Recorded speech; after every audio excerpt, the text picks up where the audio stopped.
ultimamente partilhei num tempo de oração que nós tivemos o meu sentimento. Eu dizia, o ano passado eu sentia uma grande urgência, não sei porquê, este sentimento de urgência no meu coração. Era urgente fazermos algo, era urgente agirmos. E um dia destes, num tempo de oração que estávamos a ter, eu disse, este ano eu tenho um sentimento tão estranho, que é um sentimento que eu nunca tive, em relação a Deus, a Igreja, ao cristianismo. E o sentimento que eu tenho, eu dizia, é um sentimento de insatisfação. Eles diziam, tens fome? Não, é insatisfação. Eu sinto-me insatisfeita, eu não sei porquê. Mas eu sinto-me insatisfeita. Parece que tudo o que eu vejo, tudo o que eu experimento, não chega. E este sentimento tem sido tão forte em mim. Porque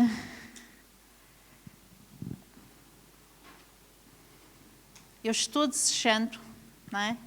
Eu estou desejando ardentemente tirar aqui o homem da equação e ver Deus. Eu hoje quero partilhar com vocês, eu não sei, é talvez o capítulo mais conhecido da Bíblia. Eu tenho uns tops 10 da palavra de Deus e este está lá bem em cima mesmo. Eu quero partilhar com alguns alicerces que são fundamentais para o cristianismo. Se esses alicerces não estiverem lá, o cristianismo está abalado, ok? Então nós vamos ler 1 Coríntios capítulo 13, quem conhece? 1 Coríntios capítulo 13, a partir do versículo 1. E nós vamos ler este capítulo. E eu, antes de lermos, eu quero dar um pequeno contexto do porquê que este capítulo foi escrito. Porquê que Eu não sei se vocês já estudaram sobre a Igreja de Coríntios, mas a Igreja de Coríntios era uma igreja, como muitas igrejas, como a nossa igreja, como qualquer outra igreja, que tem os seus dilemas e os seus problemas. E os problemas da Igreja de Coríntios tinham a ver com imoralidade dentro da igreja, tinha a ver com divisão dentro da igreja, tinha a ver com contendas entre irmãos, tinha a ver com o uso dos dons de forma imprópria. Então havia ali um contexto muito complicado. E no meio daquilo tudo surge este poema de amor que diz assim: e ainda que eu falasse a língua dos homens e dos anjos e não tivesse amor, algumas versões dizem caridade, seria como o metal que soa ou como o sino que tine. E ainda que tivesse o dom de profecia e conhecesse todos os mistérios e toda a ciência, ainda que tivesse toda a fé, de maneira tal que transportasse os montes, e não tivesse amor, nada seria. Ainda que eu distribuísse toda a minha fortuna para sustento dos pobres, e ainda que eu entregasse o meu corpo para ser queimado, e não tivesse amor, nada disso me aproveitaria. O amor é sofredor, é benigno.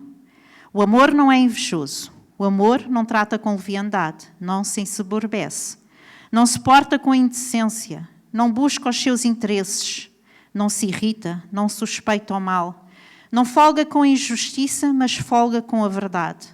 O amor tudo sofre, tudo crê, tudo espera, tudo suporta. O amor nunca falha, mas havendo profecias, serão aniquiladas. Havendo línguas, cessarão. Havendo ciência, desaparecerá. Porque em parte conhecemos e em parte profetizamos.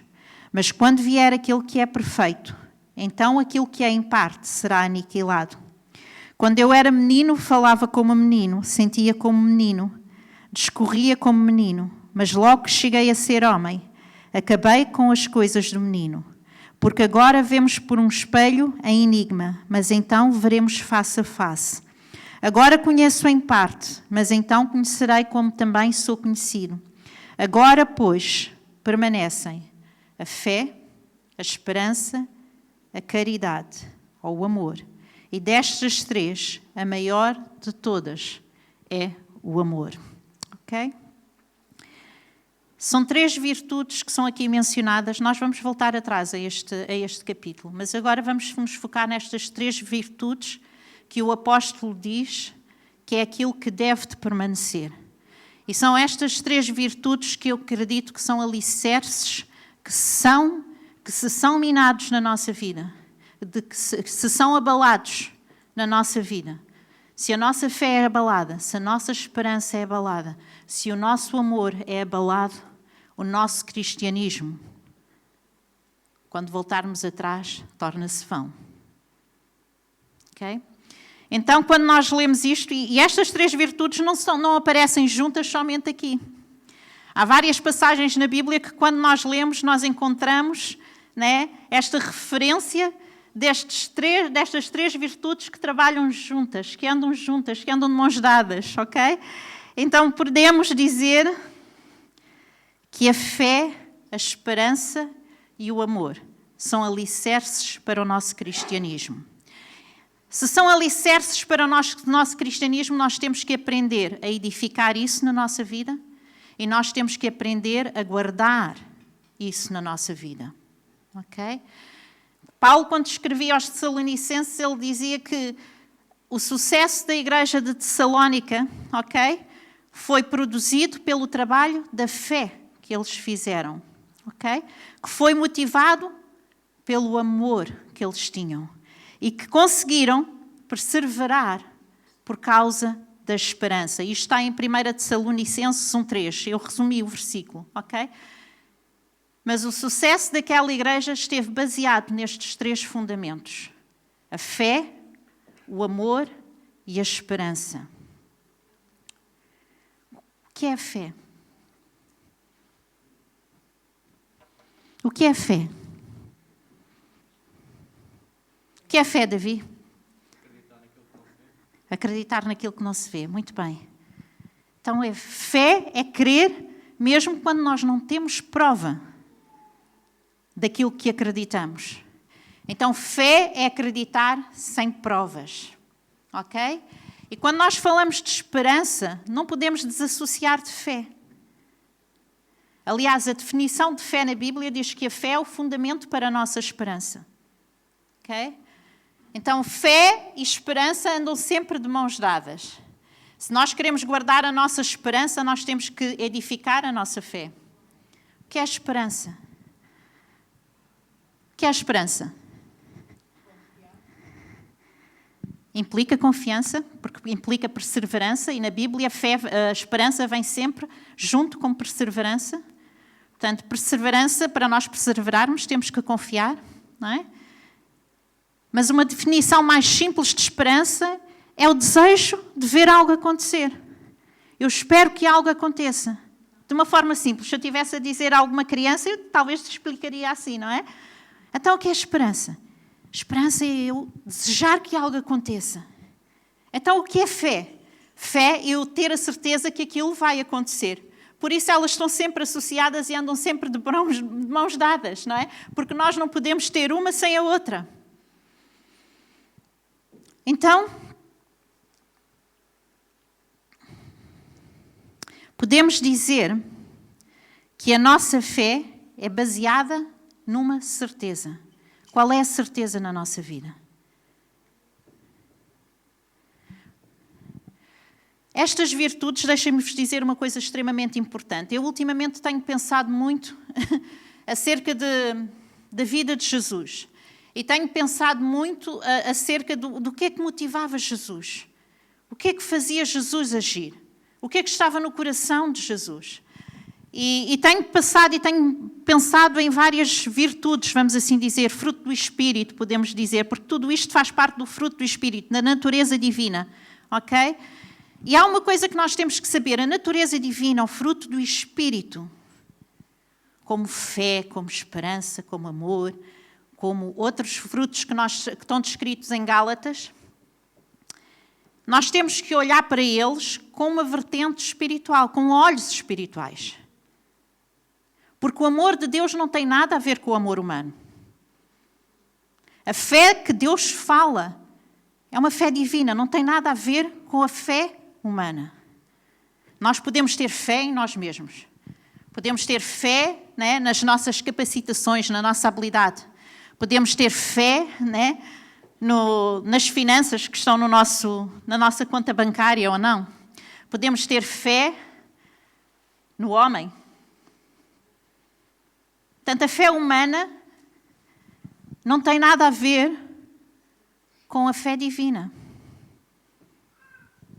Quem é a nossa certeza? Bingo! Quem é a nossa certeza? No cristianismo, quem é a nossa certeza? Nós este mês estamos a falar disto, acerca de conhecer Jesus. No cristianismo, a nossa certeza é Cristo. Paulo diz que a nossa fé vem pela graça. Tudo o que nós temos foi-nos dado por Deus. Quando tu falas numa cura, tu precisas de ter fé para ter essa cura. Quando tu falas numa libertação, tu precisas de ter fé para alcançar essa libertação. Quando tu falas da salvação, da graça, tudo foi trazido à nossa vida através desta virtude que se chama fé. Quando nós falamos de qualquer transformação na nossa vida,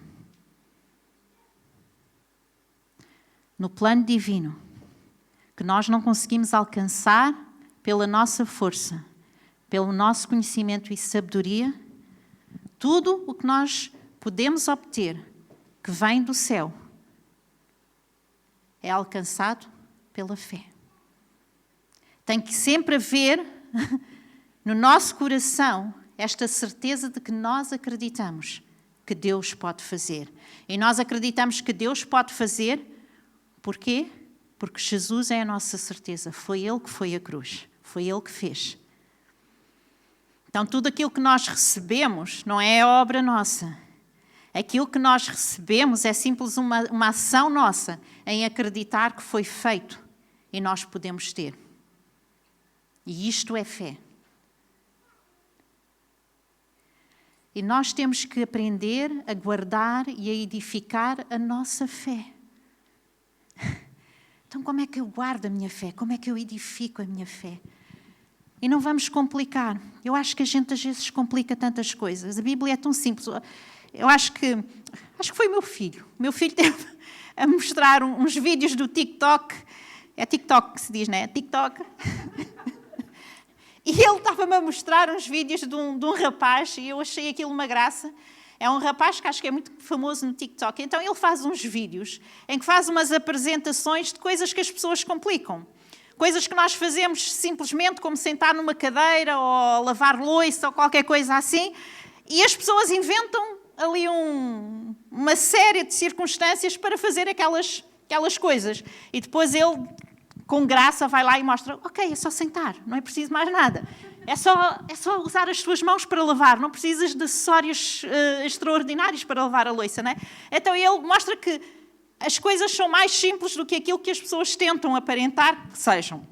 E então, a Bíblia também é mais simples do que aquilo que nós tentamos, às vezes, idealizar e inventar para fazer. O que é que a Bíblia diz sobre a fé? Como é que nós edificamos a nossa fé? O que é que nós temos que fazer? A fé vem como? Ele fazia assim. Olha, o Tiago já viu. Está aqui?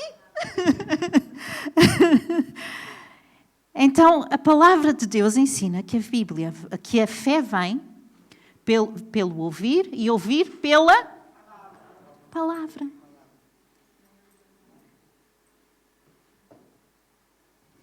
Como é que tu edificas a tua fé? sem a palavra. Quando eu estava no instituto, havia um senhor que ele era o zelador lá do instituto. Já não está lá ele.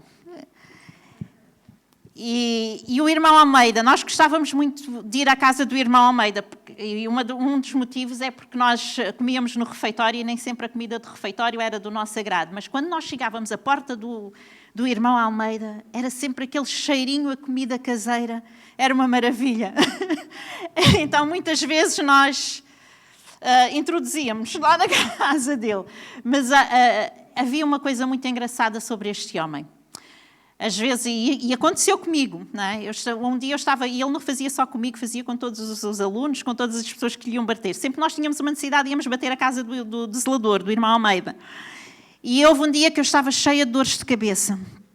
E eu disse, olha, não tenho comprimidos, vou bater a porta do irmão Almeida, vou-lhe pedir um comprimido. Então eu fui lá bater a porta, e quando eu bati a porta expliquei a situação, pedi-lhe um medicamento, e ele disse, já oraste?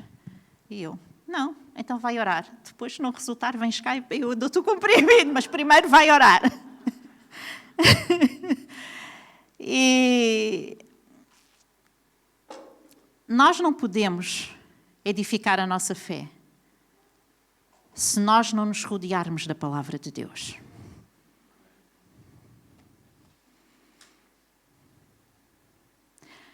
Se nós não nos alimentarmos daquilo que Deus diz que é, daquilo que Deus diz que faz, daquilo que Deus diz que tu és, tu começas a perder a tua identidade e a tua fé começa a ser abalada. E eu acredito que muitos de nós estamos em risco de perder a nossa identidade. Porque nós não estamos a guardar alicerces que nos revelam quem nós somos, que nos identificam com o divino. Então, se tu tens tido a tua fé abalada, se tens tido dificuldade em crer que Deus faz, que Deus pode, que Deus está, que Deus é,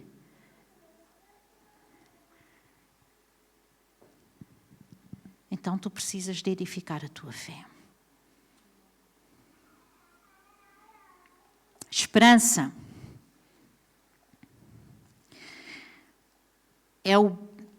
se a fé está baseada numa certeza, a esperança está baseada num desejo, ok? E 1 Coríntios 15, 19. 1 Coríntios 15, 19 diz uma coisa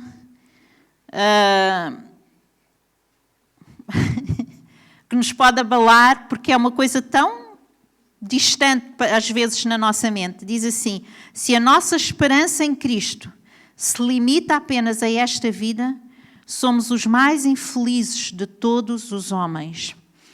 E é lógico que aqui nesta passagem, o apóstolo ele está a apontar para a eternidade. Está a apontar que, em último caso, a nossa esperança é a certeza de que vamos ter a vida eterna. Não é? É a certeza que vamos estar com Deus um dia. Mas quando nós trazemos para a nossa vida diária, quando nós tentamos aplicar isto diariamente, nós podemos dizer que se nós perdemos a nossa esperança, nós tornamos-nos pessoas infelizes. Ok? Porque não conseguimos ver. Esperança é a capacidade de ver o futuro. Esperança é a capacidade de ver o amanhã. Esperança é a capacidade de saber que Deus vai estar lá. Agora, às vezes, nós até perdemos a capacidade de ver Deus no dia de hoje. Às vezes, nós perdemos a capacidade de ver Deus no agora. Deus, tu estás mesmo aqui. Deus, tu estás mesmo a agir. Deus, tu estás mesmo a fazer. És mesmo tu. Mas Deus está, Ana. Deus está. Então, se nós guardarmos a nossa fé, vamos ser capazes de guardar a nossa esperança.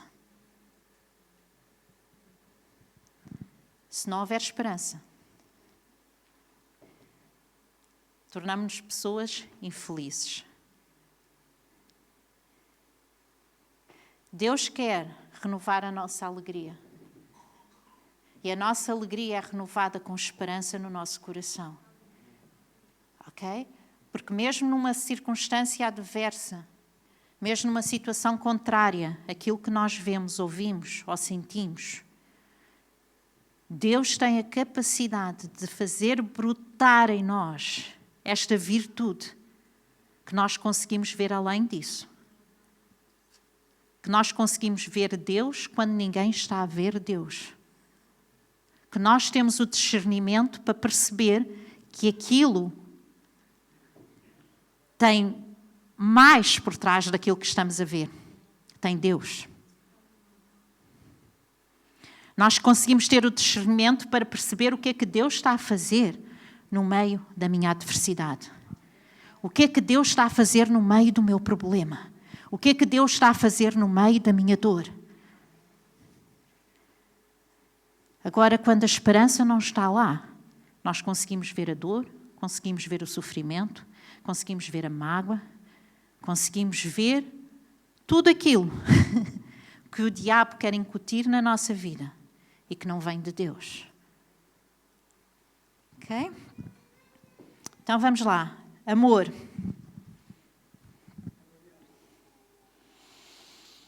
Se a fé é baseada numa certeza, a esperança baseada num desejo, eu vou dizer que o amor é baseado numa convicção. Ok? E o amor é a maior manifestação de Deus na nossa vida. Ok?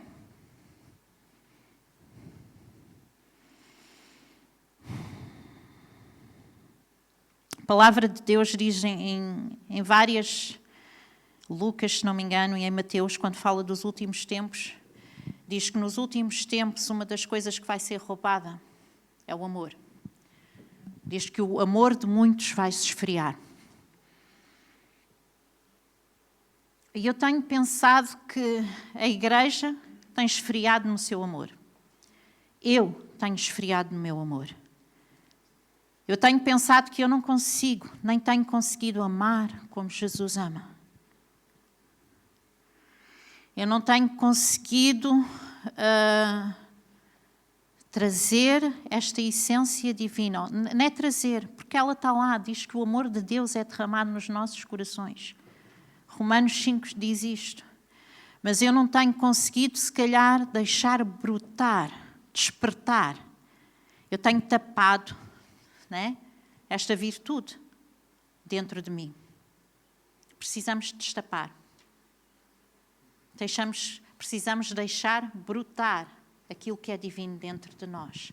E o amor, irmãos, é a forma mais perfeita. Ouçam isto. O amor é a forma mais perfeita de nós imitarmos Deus. E aquilo que eu tenho pensado no meio disto tudo, com esta insatisfação que eu tenho sentido, uma das conclusões que eu tenho chegado é que a igreja está a perder virtudes. Nós, como crentes, estamos a perder virtudes. E nós temos nos focado mais em fazer do que em ser.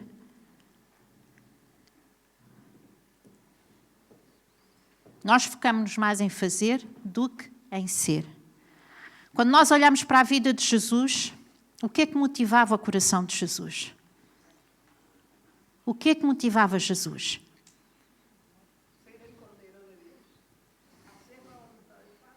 Fazer a vontade do Pai. Quando ele andou aqui na terra, o que é que motivava? Quando ele parava, ele tinha um encontro com uma pessoa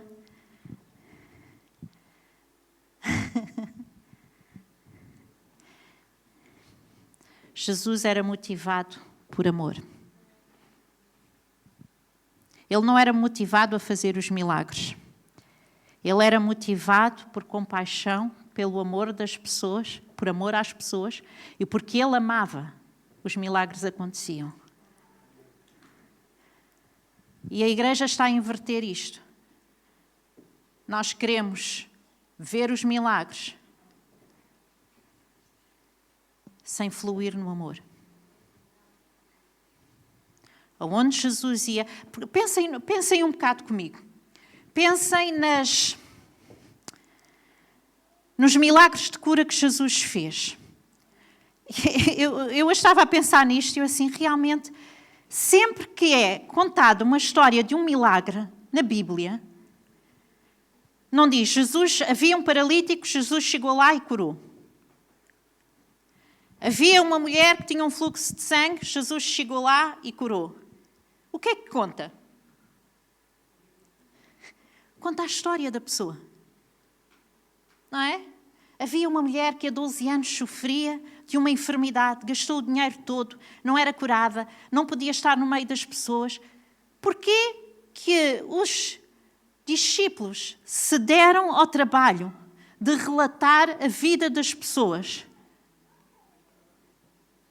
Porquê?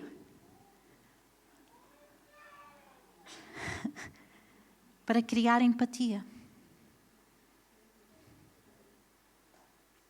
Não é? Para nos identificarmos com a dor daquela pessoa. Para nos identificarmos com o sofrimento daquela pessoa. E quando nós nos identificamos, quando há empatia, e deixamos que o amor de Deus flua, então os milagres acontecem. Agora, quando voltamos a 1 Coríntios 13, porque se nós fazemos isto ao contrário, o que é que acontece? Ainda que eu falasse a língua dos homens e dos anjos e não tivesse amor, seria como um metal que soa, ou como um sino que tine. Só faço barulho. Ainda que tivesse o dom de profecia e conhecesse todos os mistérios de toda a ciência, ainda que tivesse toda a fé, de tal maneira que transportasse os montes e não tivesse amor, nada seria.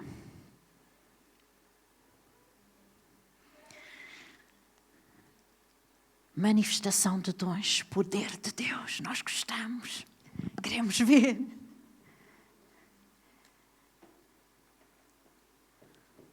Até isso me está a trazer insatisfação. E eu percebo o que é que eu começo a perceber. É bom ouvir uma profecia. É bom ver alguém cair debaixo do poder de Deus. É bom ver alguém de joelhos chorar. Mas o que é que acontece depois disso? O que é que te move depois disso? Estás a ser movido? Estás a fazer algo depois disso? Jesus amava e os milagres aconteciam.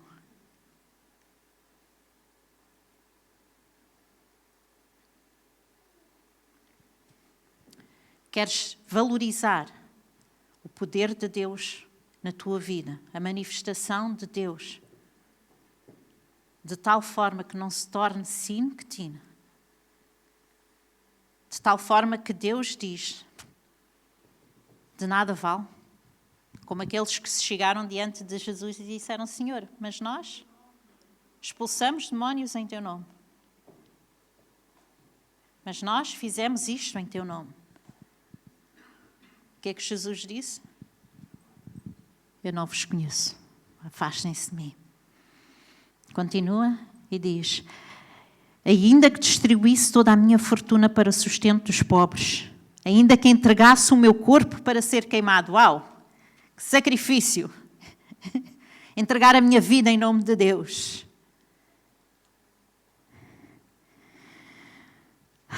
Se não tivesse amor, nada disso aproveitaria. Sabem o que eu acho quando eu olho para isto e leio isto? Deus, eu preciso que Deus renove qualquer coisa na minha vida. Eu preciso que Deus faça algo profundo na minha vida. Eu preciso que Deus me ensine a ser e não a fazer. Eu preciso que Deus despulte em mim a natureza divina. O amor humano nada tem a ver com o amor divino. Okay? O amor humano, eu dou porque recebo.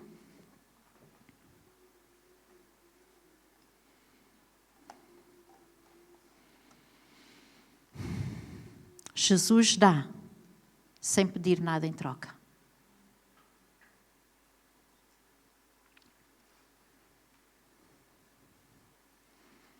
Nós temos que... E há um engano tão grande a surgir. Há um engano tão grande que nos faz querer fazer mais do que ser.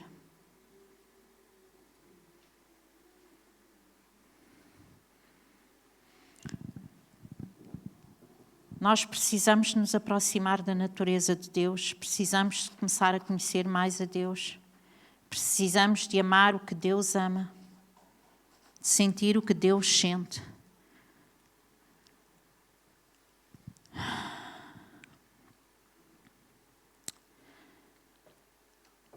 Eu não sei, mas... E eu estou a ser sincera, eu noto que os meus sentimentos, em algumas circunstâncias, são diferentes daquilo que eram. Ok? Eu noto que em algumas situações eu agora faço porque sei que devo de fazer e antes eu fazia porque amava fazer.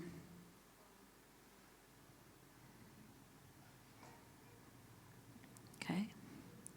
E nós temos que voltar a amar. Amar fazer. Amar a Deus. Amar a igreja. Amar uns aos outros, mais do que o nosso ministério, mais do que o nosso serviço.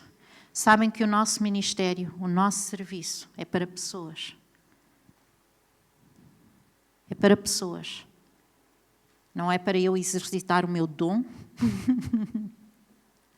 Eu exercito o meu dom porque eu amo as pessoas a quem vou ministrar. Entendem a diferença?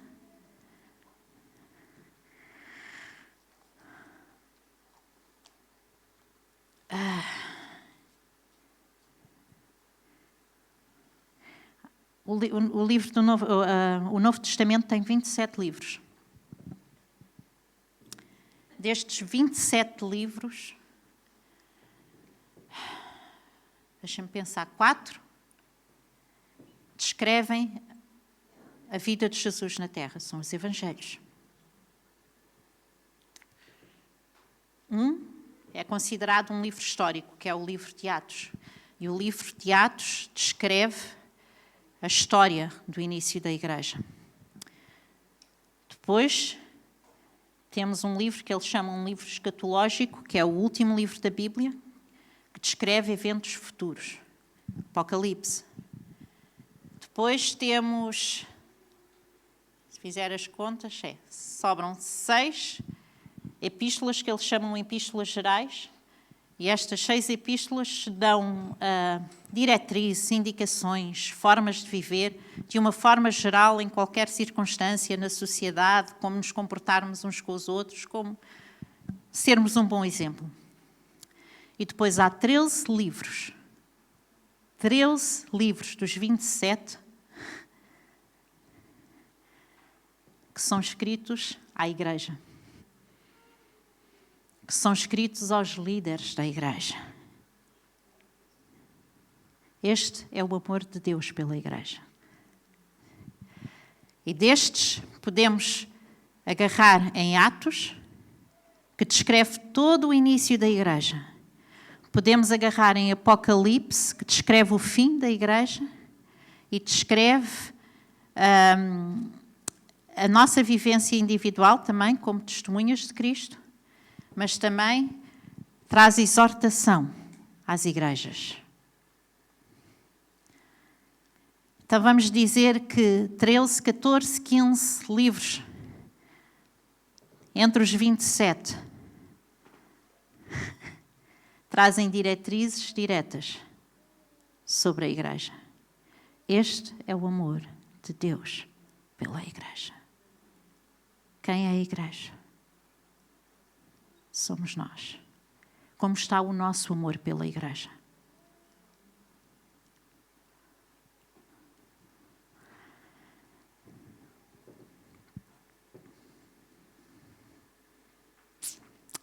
Vamos olhar uns para os outros. Olhem lá uns para os outros.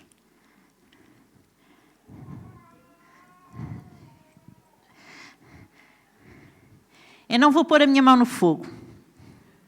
Não vou pôr a minha mão no fogo, posso seguir queimada. Mas nós somos a Igreja. Consegues identificar alguém com quem nunca falaste? Não sabes o nome? Não sabes o que faz na vida?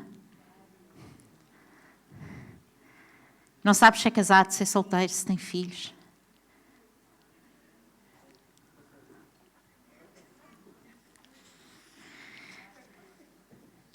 Vocês acham que há algo na nossa vida que precisa ser mudado?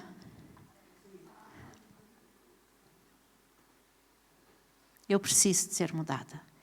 E a minha insatisfação tem a ver com isso. Eu quero ver Deus. Eu quero ver Deus na minha vida. Eu não quero ver a manifestação do poder de Deus sem ver Deus na minha vida. Então nós precisamos de voltar àquele lugar onde Deus nos chamou.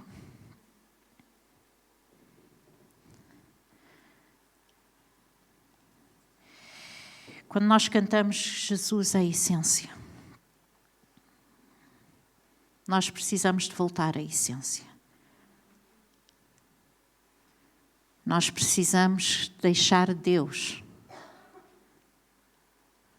transformar aquilo que tem sido roubado em nós. Okay? Nós vamos ficar de pé.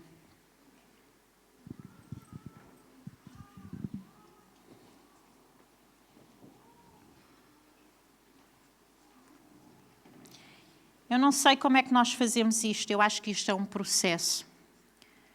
E eu acredito que estas palavras são sementes que Deus coloca no nosso coração para nós meditarmos e deixarmos brotar vida divina em nós. Ok? Mas tudo começa com uma decisão.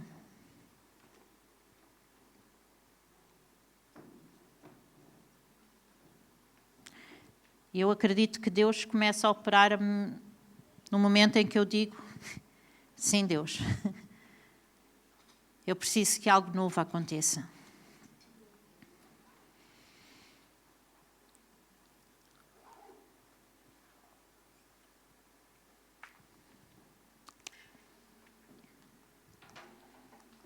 Vamos deixar o grupo de louvor ministrar-nos.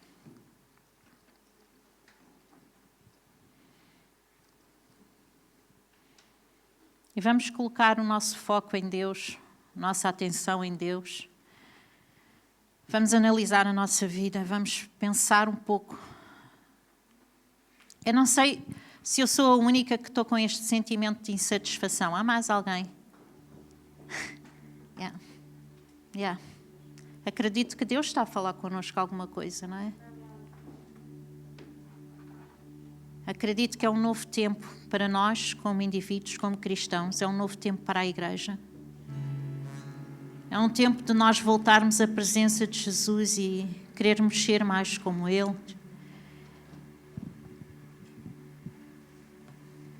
É um tempo para deixarmos Deus fazer.